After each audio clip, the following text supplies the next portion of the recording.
Red Sun is an alternate universe where Superman, instead of landing in Smallville, actually lands in Soviet Russia.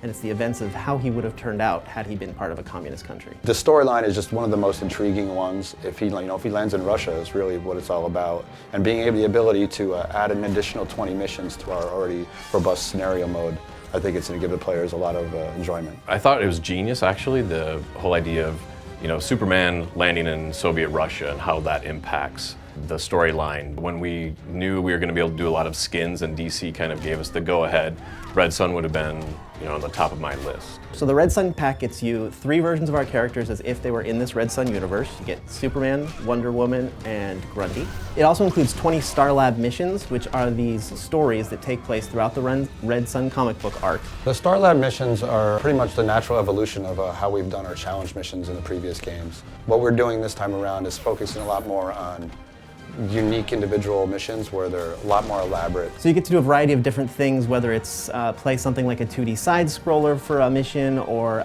break into a building for a mission. It's just gameplay mechanics that you don't traditionally see as just fighting back and forth.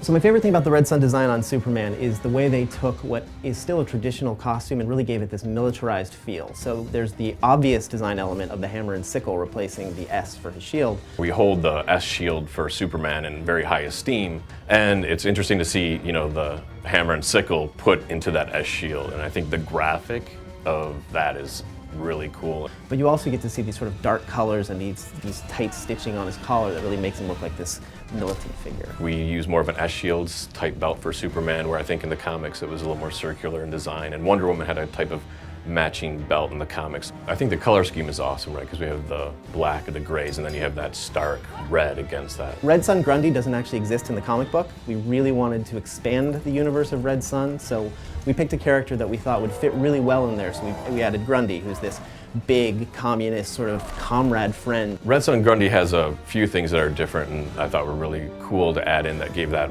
kind of Soviet flavor. And it's the fur hat that we all think of. He has lots of little medals on that you might not see in gameplay. Also, in his back, he has the sickle reminiscent of the hammer and sickle, and those are one of the weapons that he has. He really fits in well with the universe, but it gives fans a chance to see something completely new that they didn't see in the comic book. Everyone around here sort of knows that Superman is my favorite character, so even though it deeply pains me to see that hammer and sickle on his chest, he's my favorite because he'll give me a chance to really beat the crap out of this Soviet Superman.